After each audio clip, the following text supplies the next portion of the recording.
Good afternoon. I just got back from a tour of the damaged site, and there are hundreds of people who are gathered from really all over the place trying to pick up. You hear so many different stories and so many experiences that people have had when this all happened.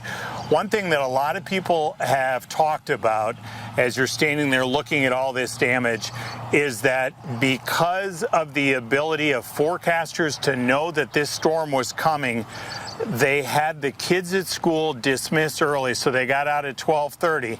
Those couple hours made all the difference in making sure these kids were back home and they were not on school buses, which they would have been at that time of day. And now when you stand there and look at all of this damage, these houses that have been collapsed, and there's a lot we don't know yet.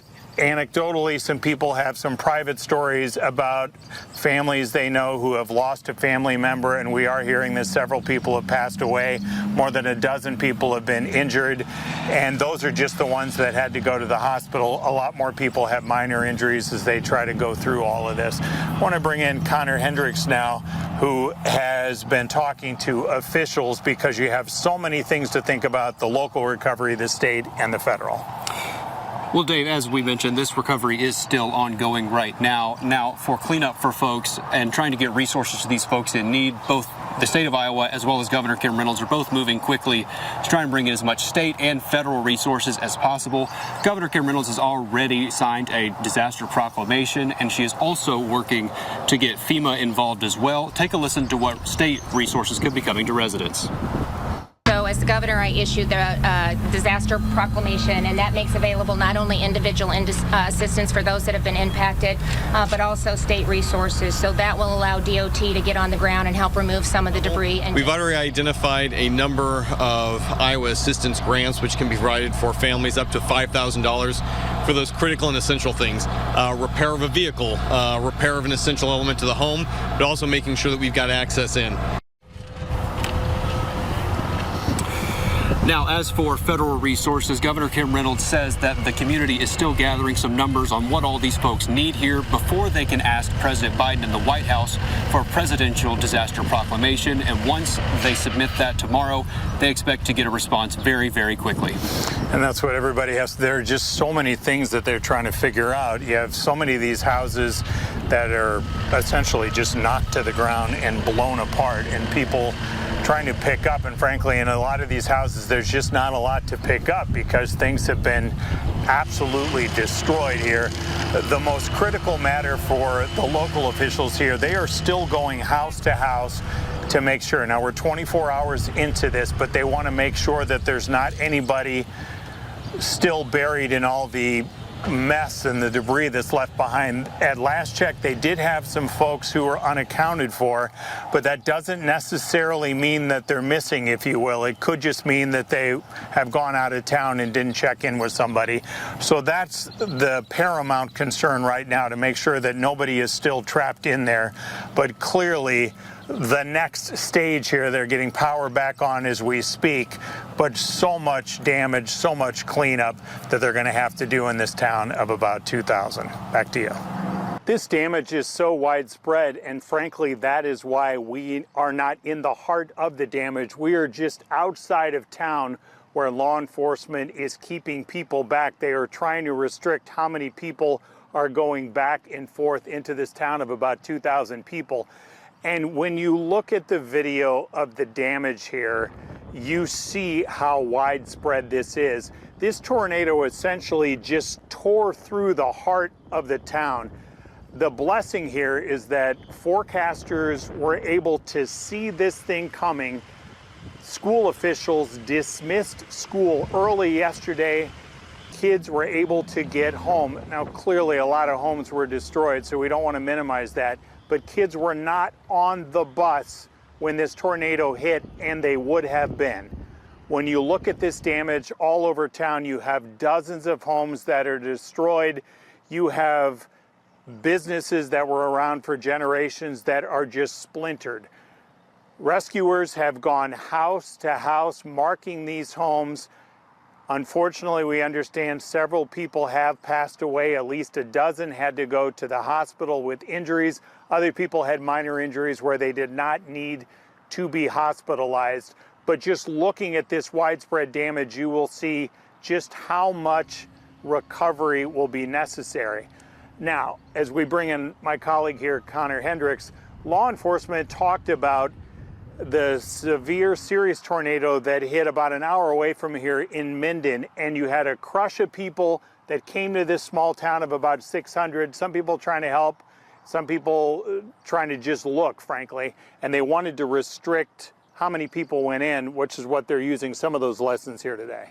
Well, that's right, Dave. And this tornado actually has a preliminary rating of an EF3 right now, and that is also what the tornado in Minden has been rated by the National Weather Service.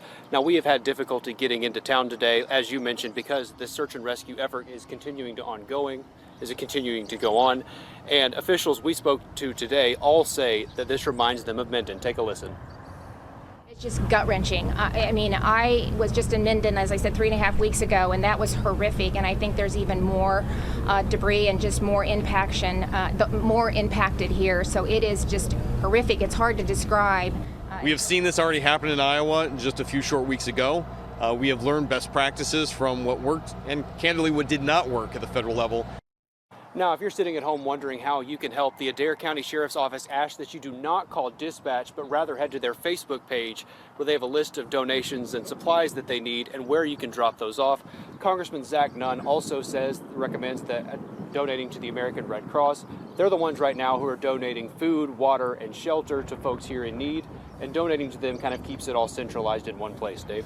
They are taking us back briefly, and so we were able to go into town for a little bit. I was talking to his man. His elderly mother was in the rented house where she lives. That's when the tornado hit, destroyed everything. She suffered some broken bones. They had to take her to Des Moines for treatment. So while she's undergoing surgery, he is picking through what is left of her home to see what can be salvaged, which frankly was very, very little. And as we were talking, the crews from the power company were laying new lines there because there's no electricity in town. So with everything else they're trying to deal with, even the folks who did not lose their home, they don't have power, so they're trying to get that turned back on. The hope tomorrow is they can maybe start bringing in some big trucks and hauling away some of this debris, and then they can really start getting into this serious work of repair here. You have a lot of people who frankly have nowhere to sleep tonight, so it's a primary concern for them. Much recovery ahead here in Greenfield. Back to you. I'm about a mile or so from downtown Greenfield. We can't get into the town right now because rescue efforts are still ongoing at this hour. Now, earlier today, we were able to go into town and see some of the damage for ourselves, and it is widespread. There are whole city blocks really just wiped out. Now, the preliminary ratings from the National Weather Service say that this tornado is rated as an EF3 tornado. Now, Governor Kim Reynolds and the state of Iowa are moving quickly to give resources to people in need here. Governor Kim Reynolds has signed her own disaster proclamation. Take a listen at what state resources are coming to Greenfield. So as the governor, I issued the disaster proclamation, and that makes available not only individual assistance for those that have been impacted, but also state resources. So that will allow DOT to get on the ground and help remove some of the debris. We've already identified a number of Iowa assistance grants which can be provided for families up to $5,000 for those critical and essential things. Repair of a vehicle, repair of an essential element to the home, but also making sure that we've got access in. Governor Kim Reynolds says they're still collecting numbers on what all folks need, and then they will also ask the Biden White House for a presidential emergency disaster proclamation as well. Governor Reynolds says once that's done tomorrow, they expect that to be approved very quickly. On your side in Greenfield, Connor Hendricks, 6 News. This storm caused such damage, it really just tore through the heart of Greenfield. And that is the large reason, frankly, why we are just outside of town, where law enforcement is trying to keep as many people back as possible. For the most part, you can't get into town right now unless you live there, or if you're a law enforcement official or one of these crews brought in to do the extensive repair.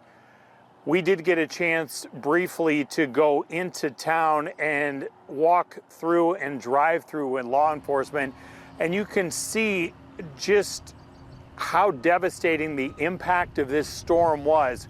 where it's almost like it exploded homes. You're used to seeing a tree limb down when we have a storm, or maybe it falls and knocks out a window. You have some roof damage. When we have bad hail, you're used to seeing that on the side of the house, right?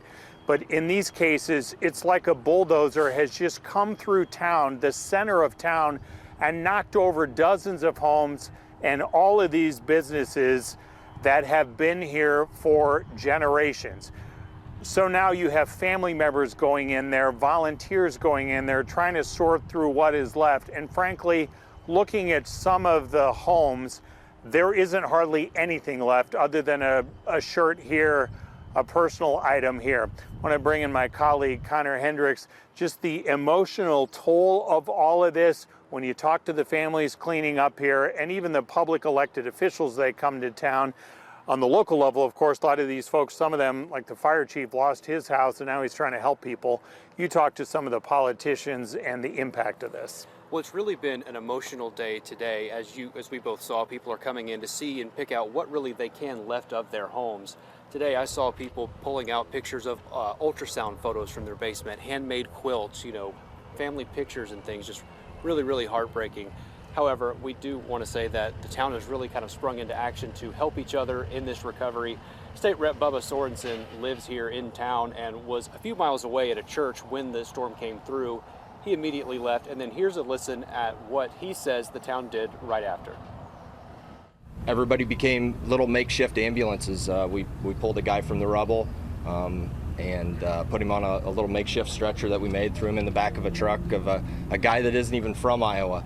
This has been a tough day for everybody in Greenfield, but they are already working on building for a better day tomorrow, and that is really a reflection on Iowa. Now, if you're sitting at home wondering how you can help, the Adair County Sheriff's Office has a picture on their website and a list of things they need and where those can be dropped off.